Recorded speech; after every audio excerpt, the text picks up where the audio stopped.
श्री कृष्ण कहते हैं जो होता है अच्छे के लिए होता है। कभी कभी विपरीत परिस्थितियां हमारी वर्तमान स्थिति को अच्छा करने के लिए आती हैं। मन चंचल होता है, ये इधर उधर भागता है और किसी भी कार्य की एकाग्रता का दुश्मन है। लेकिन यदि ये व्यक्ति के बस में हो जाए तो इससे अच्छा कोई मित्र नहीं। इसलिए मन को एकाग्र करना जरूरी है और मन को एकाग्र करने के लिए बस थोड़े से प्रयास और अभ्यास की जरूरत होती है। भगवान कहते हैं मेरे लिए ना कोई घृणित है, ना कोई मित्र, ना ही कोई प्रिय है, ना कोई निर्धन, ना ही कोई धनी है। बस जो भक्ति भाव से साथ मुझे याद करते हैं मैं उनका हूँ और वह मेरे। श्री कृष्ण कहते हैं वे किसी के भाग्य के निर्माता नहीं हैं। व्यक्ति खुद ही अपना भाग्य लिखता है। आप जैसा भी बोओगे आप वैसा ही फसल काटोगे। आप जैसे कर्म करेंगे आपको वैसे ही परिणाम मिलेंगे। यदि विद्यार्थी मन लगाकर पढ़ाई करेंगे तो परीक्षा में सफल होंगे। इसलिए हर व्यक्ति का भाग्य भी तभी बदलेगा जब वह अपना कर्म करेगा। धर्म और संदेह से परे जब भगवान आपसे प्यार करते हैं तो आप हर चीज से प्यार करते हैं। श्री कृष्ण कहते हैं कभी खेत में किसी की किनको खेती करते देखा है? वह उसे सजता है, सजोता है। उसे जो होता है पशु पक्षियों से खेत की फसल की रक्षा करते हैं, परंतु एक बात का वह सबसे विशेष ध्यान रखता है कि कहीं खेत में खरपतवार न उग जाए, क्योंकि एक खरपतवार खेत की सारी फसल को नष्ट कर सकती है। ठीक उसी प्रकार यदि वंश की कोई संतान खोटी निकल जाती है तो वह पूरे वंश का सर्वनाश कर देती है। इसलिए संतान के लालन पालन में विशेष ध्यान देना आवश्यक हो जाता है, क्योंकि संतान वह फसल होती है जो वंश के आगे वाले और आने वाले समय को महान बना सकती है या फिर वंश का पतन कर सकती है। श्री कृष्ण कहते हैं व्यक्ति को सदैव बुराई से बचकर रहना चाहिए। अगर कोई बुरा कर्म करता है तो वह कर्म आपको अपने जीवन में ही भोगना पड़ता है। जिस प्रकार बछड़ा पूरे झुंड में अपनी माँ को ढूंढ लेता है, वैसे ही कर्म का फल आपको हजारों की भीड़ में भी ढूंढ लेगा। ईश्वर कण कण में निवास करते हैं। छोटे से छोटे जीव के हृदय में ईश्वर का वास होता है। उस जीव को कष्ट का अनुभव होना ईश्वर को कष्ट का अनुभव कराता है। अर्थात किसी जीव को कष्ट देकर आप अपने ईश्वर को खुश कैसे देख सकते हैं?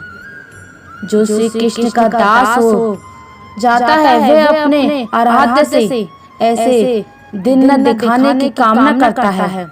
जब उसमें गुरु आ जाए तो आपने कृष्ण का सेवक बनकर ही जीवन सफल बनाना चाहता है। जो व्यक्ति सदैव हंसता खेलता मुस्कुराता रहता हो, अगर वे अपने स्वभाव से भिन्न हो जाए अर्थात चुप चुप गुमसुम उदास रहने लगे तो समझना उसके हृदय में एक दर्द है। उस दर्द ने उसे कमजोर बना दिया है। जिस व्यक्ति के पास संपूर्ण धन दौलत ऐश्वर्य वैभव सब है मगर संतुष्टि नहीं है, उस दौलत का कोई अर्थ नहीं है, क्योंकि वह व्यक्ति सदैव असंतुष्ट की स्थिति में रहता है। जिसके पास संतुष्टि है वह थोड़े में भी संतुष्ट रहता है। जब आप कोई बुरा कार्य करते हो या अच्छा कार्य करते हो, आपको लगता है कोई देख नहीं रहा, लेकिन आप ये क्यों भूल जाते हैं? आप जो भी कुछ कर रहे हैं भगवान की दृष्टि सदैव आप पर बनी हुई है। इसलिए आप ये ना समझें कि आप अकेले हैं। भगवान सदैव आपके साथ होते हैं। कहते हैं मन के हारे हार है और मन के जीते जीत। अर्थात जिस प्रकार सकारात्मक विचारों से सफलता मिलती है, उसी प्रकार नकारात्मक विचार असफलता के मार्ग की ओर अग्रसर करते हैं। क्योंकि जैसा हम सोचते हैं वैसा ही हम बन जाते हैं और अपने विचारों के माध्यम से ही हमें नकारात्मक और सकारात्मक परिणाम मिलते हैं। इसलिए अपनी सोच को हमेशा सकारात्मक रखें। मनुष्य ही एक ऐसा प्राणी है जो कर्म करता है, इसलिए कर्म करना प्रत्येक व्यक्ति का धर्म भी है।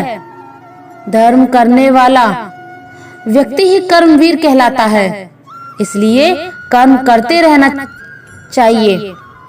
खाली बैठे रहने से बेहतर होता है।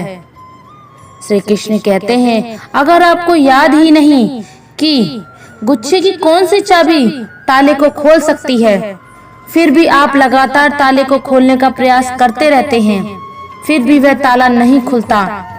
अधिकतर लोग ऐसी परिस्थिति में अपनी आशा खो बैठते हैं। उन्हें लगता है कहीं चाबी खो गई है और वह तिलमिला जाते हैं, क्रोधित होते हैं। परंतु उस समय धैर्य रखें, क्योंकि गुच्छे की अंतिम चाबी ताला खोल सकती है। कुल्हाड़ी का अंतिम प्रहार वृक्ष को काट के गिरा देता है, परंतु क्या सत्य में कुल्हाड़ी का अंतिम प्रहार वृक्ष को काट कर गिरा देता है? आपको आपका लक्ष्य दिला देता है? नहीं, आपका निरंतर प्रयत्न ही आपको सफलता दिलाता है। जब आपका मन निराश हो, अपने कार्य में दोगुनी उत्साह से जुड़ जाइए, क्योंकि अनावृत बहता जल ही कठोर चट्टान को काट सकता है। सफलता का मूल है परिश्रम, प्रयास और आशा। श्री कृष्ण कहते हैं, आपको पूरे धैर्य और भगवान पर विश्वास के साथ अपना जीवन निर्वाह करना चाहिए। लोग अक्सर सच कहने से बचते हैं या डरते हैं, पर सत्य कभी छुप नहीं सकता, ना ही कभी मिट सकता है। हम कितना भी छुपा लें, एक दिन सच को उजागर होना ही है। इसलिए जो बात सच पर आधारित हो, उसे कहने या मानने से कभी नहीं डरना चाहिए। लोग अपने शरीर को सुंदर बनाने में लगे रहते हैं, पर आत्मा की सुंदरता शरीर की सुंदरता से कहीं ज्यादा महत्वपूर्ण होती है। शरीर तो न स्वर है, न मिट्टी से बना है और मिट्टी में ही मिल जाता है, पर आत्मा अमर है। इसलिए आत्मा की सुंदरता पर ध्यान दो।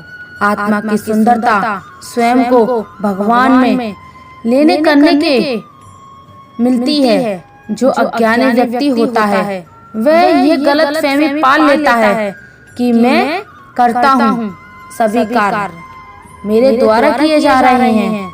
ऐसे में उसमें अहंकार घर कर लेता है। परंतु इस सृष्टि में जो भी हो रहा है, सब कुछ भगवान की इच्छा से हो रहा है। अज्ञानता के कारण व्यक्ति में जब अहंकार जन्म ले लेता है, तो उसका पतन होना निश्चित है। श्री कृष्ण कहते हैं, मनुष्य का जीवन रथ के समान होता है। आज ग्रीष्म तो कल वर्षा, परसों शीत, तनिक संकट आया तो हम स्वयं खो बैठते हैं। तो तनिक रथ बदले तो हम अधीर हो जाते हैं। अपने आक्रोश, अपने क्रोध में हम उनसे ही संबंध बिगाड़ लेते हैं जो हमारे अपने होते हैं। क्यों ऐसा ही होता है ना? हमें लगता है कि हमारे अपने हैं, फिर से मना लेंगे, परंतु स्मरण रखिए, सदा ऐसा करना संभव नहीं होता। सागर की उछल लहरों में तट सहता है, और यदि तट टूट जाए तो बाढ़ आ जाती है। हमारे संबंध दूध की भांति होते हैं। दूध तब तक उबलता है, परंतु यदि उसमें खटास आ जाए तो फट भी जाता है। जीवन में त्याग के बिना कुछ भी पाना आसान नहीं। एक सांस लेने के लिए भी पहली सांस छोड़नी पड़ती है।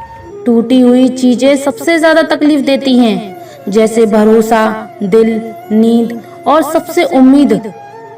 तारीफें सुनना तो सबको अच्छा लगता है, फिर चाहे वे झूठी ही क्यों ना हो।